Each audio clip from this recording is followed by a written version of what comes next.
The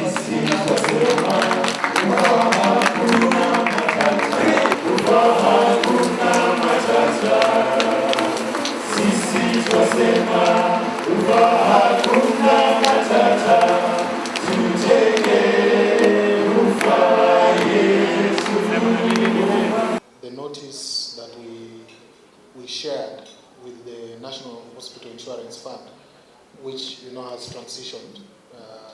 Most of the issues are under the Social Health Authority now. So the AGM this afternoon will decide based on the interactions today. We'll decide as to whether the notice that we issued to the NHIF still is in place, or whether providers want to have a different consideration. As an association, we are still in talks. We have a lot of commitment, and as you can see, a lot of commitment from the highest levels of government. But essentially, providers probably need to see a bit more.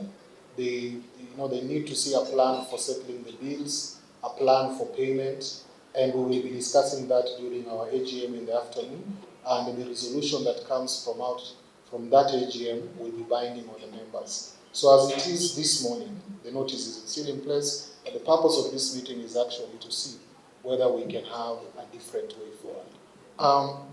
Some of the figures are public. We know that, and I hesitate to speak with the chairman here, but I think they have been very transparent. On the books of the Social Health Authority, it's a figure like 22 billion outstanding. We would like that entire figure settled before the Social Health Authority takes over. And if you look at the timelines we are talking about 30th of June.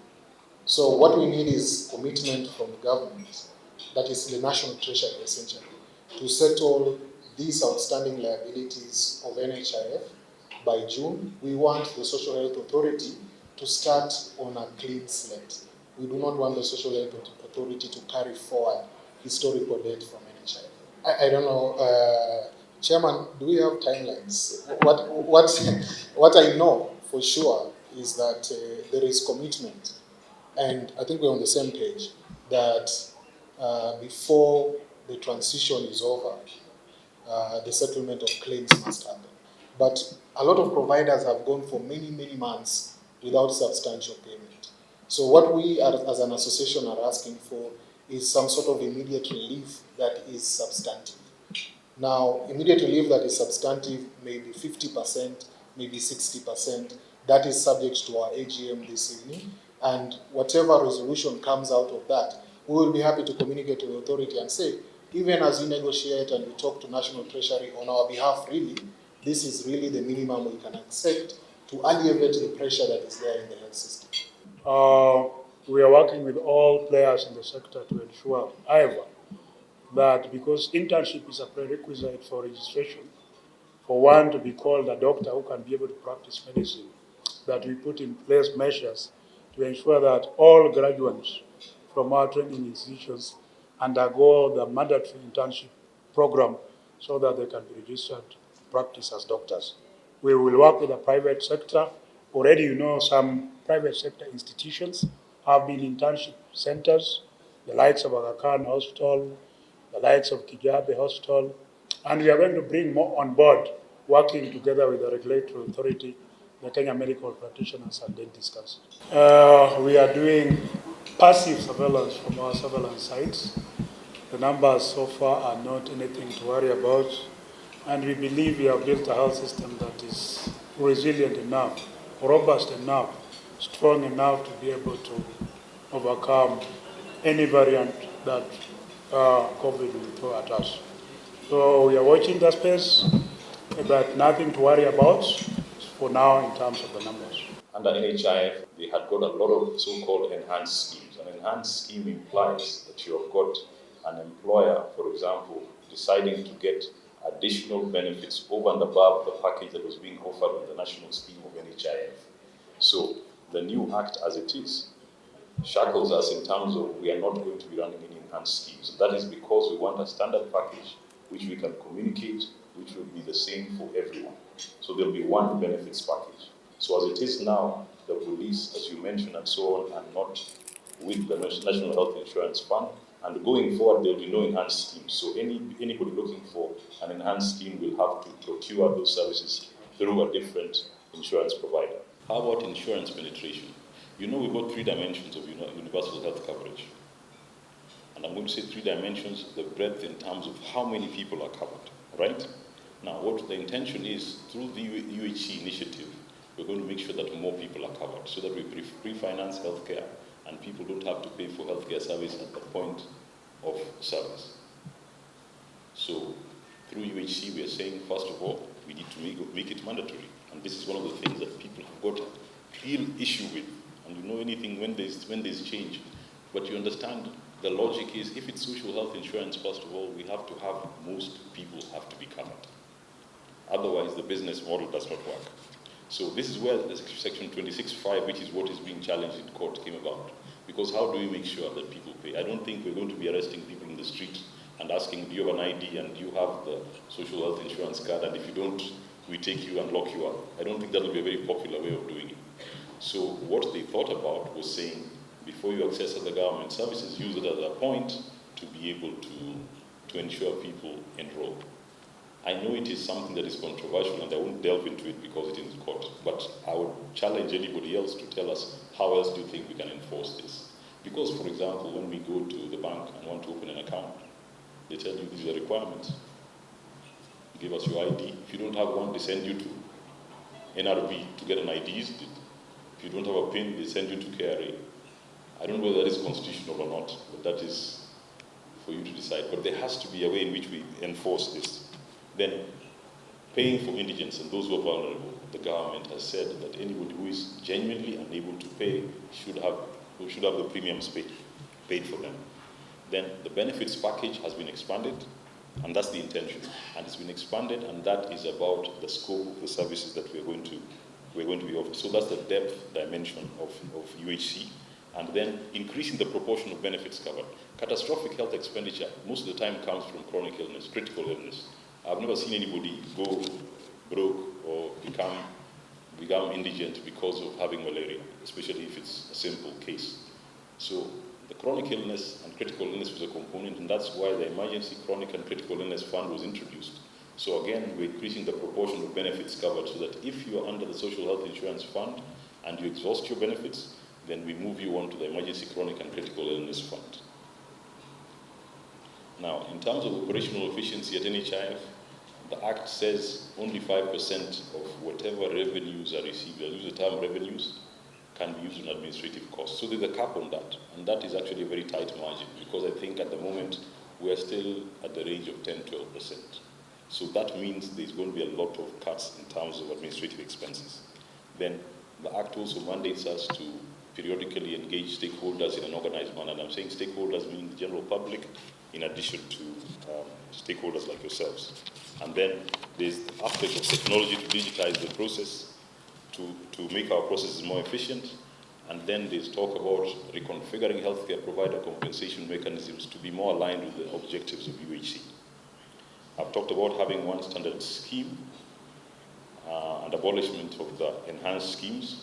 And then our fraud detection and fraud prevention systems just have to be stepped up, because one of the ways of deterring fraud or engaging in fraud, you see that it's always an economic motive. And if we can get to a point where people don't get paid for fraudulent behavior, it'll just kill it. In fact, if anything, it will cause even bigger problems, because somebody will say, somebody else, I did this for you and I didn't get paid. So that's the only way to kill it, because once the money has been received, these efforts at recovery and prosecution, much as in the event the system doesn't detect it, we will do that, but that's not the objective. It's to prevent the fraud in the first place.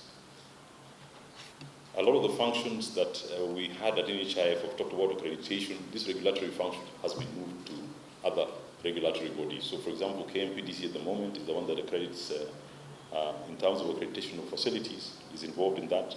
Empaneling and contracting will still be a role of the NHIF, managing the funds, but claims management has been put again in a specific office. And there's a lot of controversy, I know, around the issue of outsourcing some of those functions. And I'd like to say the anxiety is understandable, but I don't think it is necessarily warranted at this point. One of the things that was put in place during public participation was the Act had said the Social Health Authority shall outsource certain functions. Later on, it was amended to may. So now it is not obligatory, it is discretionary, right? And it will be discretionary, and it will only be done if it is one of those where somebody can do it more efficiently and is going to impact positively on our costs. Now, there are a lot of concerns about the issue of zoning of the different areas, and we were zoning the country with a view to minimizing the risk and enhancing efficiency amongst the different providers. However, the reasoning is this: if we had only, especially we're going to be heavily IT oriented in the new arrangement, and we're only going to have to verify claims for a small percentage as opposed to the large number we're doing currently, then we don't need as many boots on the ground in terms of people who are QAs covering a region. Otherwise, you might have somebody moving from Kisii to see one case to verify that there's one case that was flagged by the system. Then you have to spend the rest of the day traveling to Migori and so on. So why don't we use companies who already have these resources on the ground and use them to verify that for us? That is the reason. But that is a decision that we will make as an authority when we get there.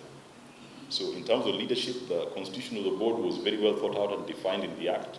And that's why I'd like to say, for the first time, I think, we have got four doctors on the NHIF board. And in addition to that, we've got significant representation. The Director General of Health, and Dr. Moth, welcome, I acknowledge your presence. The Director General of Health, we have representative from the PS Treasury. The PS Ministry of Health is also represented, and at the moment he sits there in person. Then we've got representatives from different sectors. So I think the representation from the stakeholders is solid, and that's why even healthcare providers have got an appointee on the board. So in terms of taking care of stakeholder interests, I think that is taken care of.